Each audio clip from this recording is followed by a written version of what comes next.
Ajuda nacional após o tornado que atingiu o oeste catarinense. Tropas do Exército já estão em Xanxerê. Os militares vão auxiliar na distribuição de cestas básicas e na segurança da população.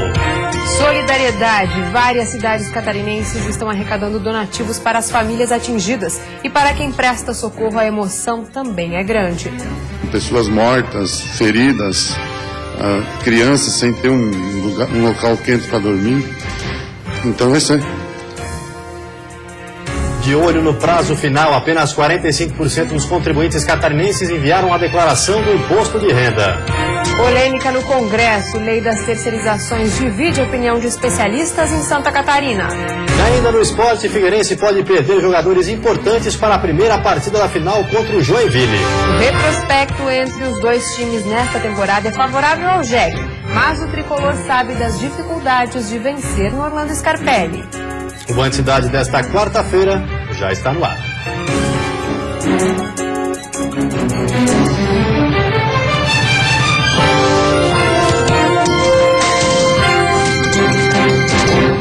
Olá, boa noite.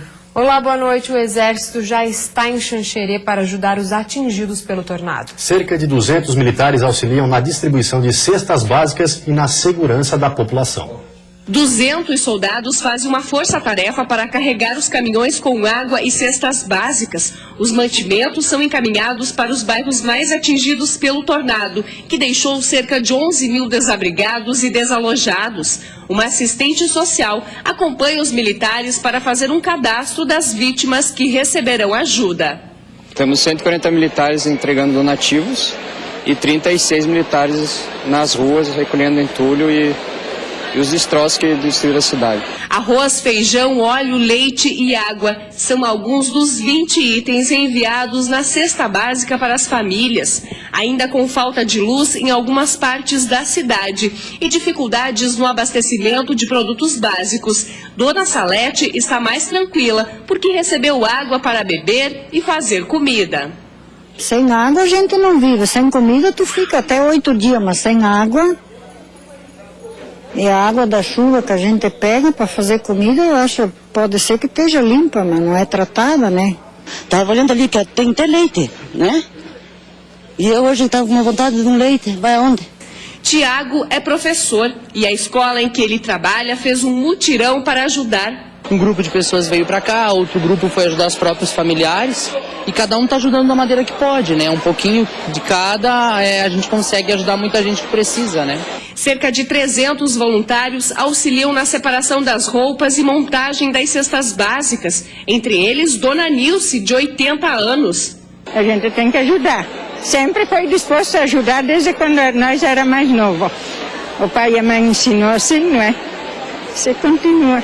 A Defesa Civil ainda está contabilizando os prejuízos que já passam dos 45 milhões de reais e está recebendo donativos de várias cidades do Brasil. Hoje a prioridade é água potável, cestas básicas, produto de higiene pessoal e também produto de limpeza. O ministro da Integração Nacional, Gilberto Osh, visitou as áreas mais afetadas. O governo também anunciou a liberação do Fundo de Garantia por Tempo de Serviço, o FGTS, para as famílias atingidas pelo tornado, além de linhas de créditos do Minha Casa Minha Vida para a reconstrução das residências. Então nós vamos trabalhar no sentido de fazer o restabelecimento da cidade para que ela volte a funcionar, e isso com energia, isso com limpeza das ruas, e isso tudo nós vamos fazer em parceria com a prefeitura. E depois a reconstrução.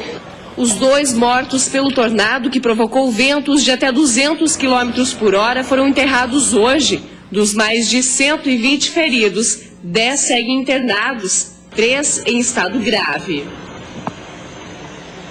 E outros municípios catarinenses também estão se mobilizando para auxiliar os moradores do Oeste. As doações estão acontecendo em vários pontos do estado. Em Joaçaba, a campanha tem apoio da Câmara de Dirigentes Lojistas, diversas entidades e prefeitura do município. A intenção, segundo o presidente da CDL, é destinar as doações principalmente para a cidade de Xanxerê. mas contemplar também moradores de Ponte Serrada e Passos Maia, que também foram afetados pelo tornado. A partir de hoje, em frente à Prefeitura Municipal, nós estaremos com uma barraca recebendo os donativos de toda a comunidade. Unindo forças está também a Associação dos Gremistas de Joaçaba. De acordo com o patrono, a urgência faz com que seja preciso correr contra o tempo. Eu sempre digo assim, eu prefiro 1000 vezes ajudar do que ser ajudado, né? A gente poderia estar no lugar deles, sofrendo como eles estão, pessoas mortas, feridas, crianças sem ter um local quente para dormir. Então esse é o que motiva, no caso, a realmente ajudar para amenizar. Esse é o nosso intuito. Quanto antes possível, quanto antes a gente puder mandar os alimentos, toda a sociedade de Joaçaba sempre nos apoiou, sempre nos ajudou. Não é dessa vez que eles vão falhar. Eu tenho certeza que quando é amanhã, a gente vai conseguir mandar um caminhão com os donativos para poder amenizar um pouquinho a dor daquelas famílias. Os municípios da região norte têm se mobilizado para ajudar as famílias atingidas pelo tornado na região oeste de Santa Catarina. A Defesa Civil de Jaraguá do Sul atendeu a um pedido da Defesa Civil Estadual e vai encaminhar 500 colchões, 1000 cobertores, kit de limpeza, que fazem parte de uma reserva técnica que foi doada à cidade de Jaraguá do Sul e que agora vai ajudar os moradores de Xanxerê. 3 caminhões, sendo 2 de empresas privadas e um da prefeitura, vão encaminhar esse material até Xanxerê. Os bombeiros voluntários de Corupá e de Schroeder também organizam campanhas para arrecadar donativos. Em Joinville, a Defesa Civil se reuniu de manhã para discutir algumas estratégias de ajuda aos desabrigados. Uma central solidária também foi montada e reúne várias entidades aqui de Joinville para arrecadar alimentos, água, leite, roupa de cama, produtos de limpeza e também de higiene pessoal. Os interessados podem encaminhar esses donativos à Central Sagrado Coração de Jesus, que fica na rua Inácio Bastos, no bairro Bucarém. As primeiras doações já começaram a chegar na Defesa Civil de Lages. Além de alimentos, a água potável é uma das principais necessidades e também está sendo arrecadada. Pela manhã, 2.700 litros de água foram doados por uma empresa. A campanha foi desenvolvida pela Prefeitura de Lages para ajudar o município de Xanxerê. Foi determinado que a Defesa Civil fosse o ponto número 1 de arrecadação e, posteriormente, o deslocamento dessas doações até Xanxerê. Mas outros postos também já foi comunicado aí para nós, através do prefeito, que a rede de supermercados e a rede de postos de combustíveis também farão parte dessa coleta. Há 6 meses, Lages passou por uma situação parecida com a cidade do Oeste. O temporal de granizo, que caiu em outubro do ano passado, afetou 60% da população, deixando um prejuízo de mais de 38 milhões de reais. Segundo o prefeito, depois de ter passado por isso e ter conseguido se reconstruir, chegou a hora de Lages retribuir toda a ajuda recebida na época. Alguns exemplos, alguns fatos que nós vivenciamos servem de experiência para que ele conduza e que ele possa restabelecer a cidade mais rapidamente.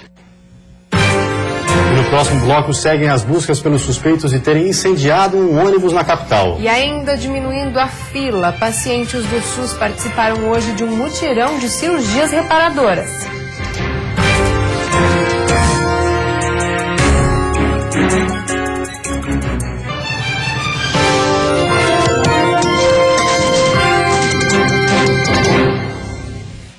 Um ônibus foi incendiado na madrugada desta quarta-feira em Florianópolis. Segundo a Polícia Militar, ninguém ficou ferido e os suspeitos ainda estão sendo procurados. A ocorrência foi registrada no bairro Saco dos Limões por volta das 4 horas da madrugada. De acordo com a polícia, o homem usando um boné e uma pistola teria entrado no veículo em um ponto na rua Aldo Alves. Ele ordenou que todos descessem e em seguida ateou fogo no ônibus, que ficou completamente destruído. O suspeito teria fugido de carona em uma moto vermelha. O motivo da ação criminosa será investigado. Greve no Judiciário. Uma nova reunião de negociação foi realizada nesta tarde na capital. Não houve avanço nas negociações. A paralisação continua. A rodada de negociações ocorreu no início da tarde no Tribunal de Justiça na capital. Os servidores do Poder Judiciário de Santa Catarina estão em greve desde o dia 9 de abril e têm a adesão de 90% da categoria. É uma tentativa para sensibilizar o Judiciário sobre o novo plano de cargos e salários da categoria, que está em discussão desde dezembro do ano passado e que ainda não tem data para ser analisado. A questão salarial é um dos principais pedidos dos servidores e ainda é um dos principais impasses. Nas negociações anteriores dos 4 pontos reivindicados, só houve avanço no reajuste do Vale Alimentação. A greve já prejudica a tramitação de processos judiciais no Estado. Para hoje à noite, há risco de descargas elétricas, especialmente no Planalto Norte e Litoral Norte, e chuva persistente do Planalto Norte ao litoral de Santa Catarina. E a quinta-feira vai ser de muita nebulosidade e condições de chuva isolada em todas as regiões. Temperatura amena, mínima de 10 graus na Serra e máxima de 25 no oeste do estado. No Planalto Norte, mínima de 14 e máxima de 18 graus. No Litoral Norte, Grande Florianópolis e Sul, máxima de 24. E no Vale do Itajaí, mínima de 20 e máxima de 23 graus. Um mutirão de cirurgias plásticas reparadoras foi realizado durante toda a tarde na capital. A ação beneficia pacientes que estão na fila do SUS. Dona Edeneia chegou cedo ao hospital universitário. Depois de 2 anos de espera, ela finalmente vai operar suas pálpebras. Decidi assim que elas estavam me incomodando, então a gente partiu para uma cirurgia, para uma melhora de estética. Esteticamente que eu não me sentia muito bem. E ela não está sozinha. Karen também veio corrigir um problema hereditário na região dos olhos. No período da manhã, os olhos ficam muito inchados e no final da tarde, pelo fato de o decorrer do dia vai desinchando, a pálpebra acaba pesando e formando uma sombra nos olhos. Né? O diretor do Departamento de Ação Social da Sociedade Brasileira de Cirurgia Plástica explica que os mutirões de reparação são realizados no Brasil inteiro, mas para que aconteçam precisam passar por critérios específicos. E essas pacientes são encaminhadas ao ambulatório do hospital, normalmente são hospitais credenciados pela Sociedade Brasileira, onde existe residência credenciada pela sociedade, e esses pacientes passam por uma triagem, risco cirúrgico, o termo de consentimento informado, orientado pelo Código de Ética Médica. O Hospital Universitário realiza estes mutirões desde a década de 80. Atualmente, 1.600 pessoas estão na fila de espera e ações como esta ajudam a diminuir este número. E proximamente vamos organizar um de cirurgia pós-bariátrica, que é a cirurgia que mais tem aumentado atualmente pela questão de que não se faz mais só cirurgia bariátrica para obesos mórbidos, mas também para hipertensão arterial sistêmica e diabetes mellitus tipo 2. O segundo mutirão de cirurgias reparadoras em Florianópolis conta com o trabalho de 13 médicos. Este cirurgião plástico explica que os procedimentos oferecidos vão além da estética. A pálpebra superior, quando está com grande quantidade de pele, ela faz com que esse paciente não enxergue de maneira eficaz. Então, muitas vezes, até mesmo os dermatologistas, os oftalmologistas nos encaminham esse paciente para que nós possamos retirar esse excedente de pele para que o paciente possa enxergar de maneira melhor. E o resultado é aprovado por quem já passou pela cirurgia. Agora é recuperar, né? Cada vez mais é a decisão do catarinense. Figueirense e Joinville fazem mistério sobre o esquema tático e o maior problema são os desfalques.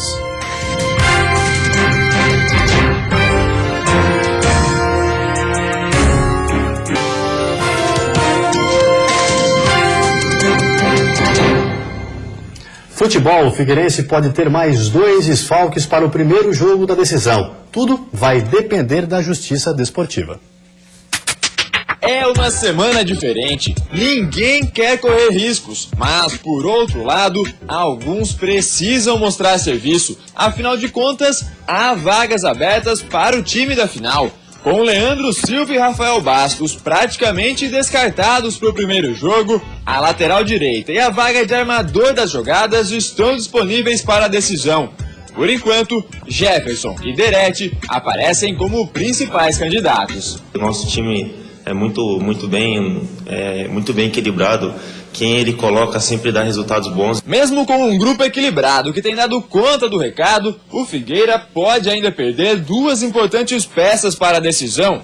Mazola, que foi expulso na penúltima rodada do hexagonal, justamente contra o Joinville, e Thiago Heleno, expulso contra o Metropolitano, serão julgados hoje à noite e podem ficar de fora dos 2 jogos da final.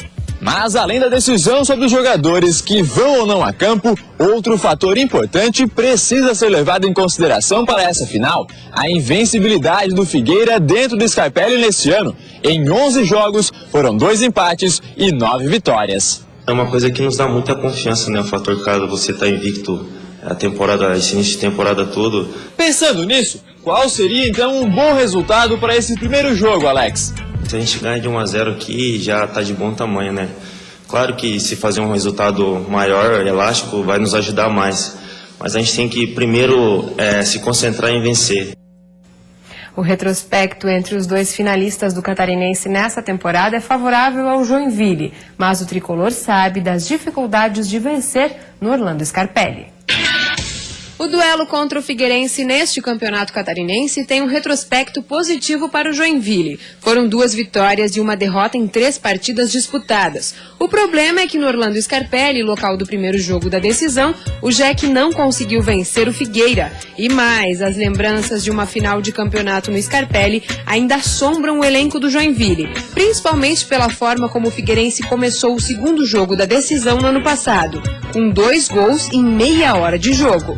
Apesar dessa má lembrança, o Joinville chega a esse jogo final com motivos para comemorar. Diferente do início da temporada, o técnico Emerson Maria conta hoje com praticamente todo o grupo à disposição. O próprio Marcelo Costa está recuperado de lesão, assim como o atacante Jael. Ou seja, o Jack vem com força máxima para cima do Figueira. A gente sabe que vai pegar uma equipe também que, desde o começo da competição, é uma equipe que é candidata ao título.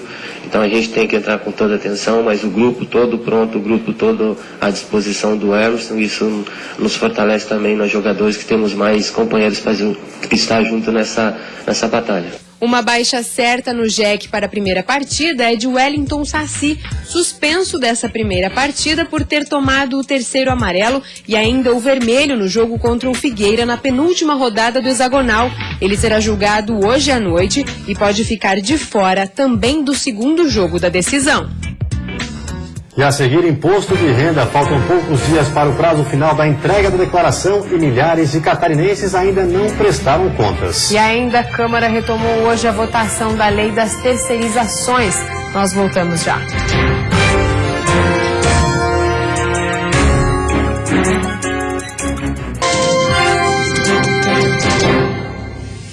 Depois de ter sido apreciado e aprovado na Câmara dos Deputados Federais, o projeto de lei das terceirizações está sendo discutido novamente em Brasília. Aqui no estado, entidades e partidos políticos se mobilizam para defender posicionamentos distintos.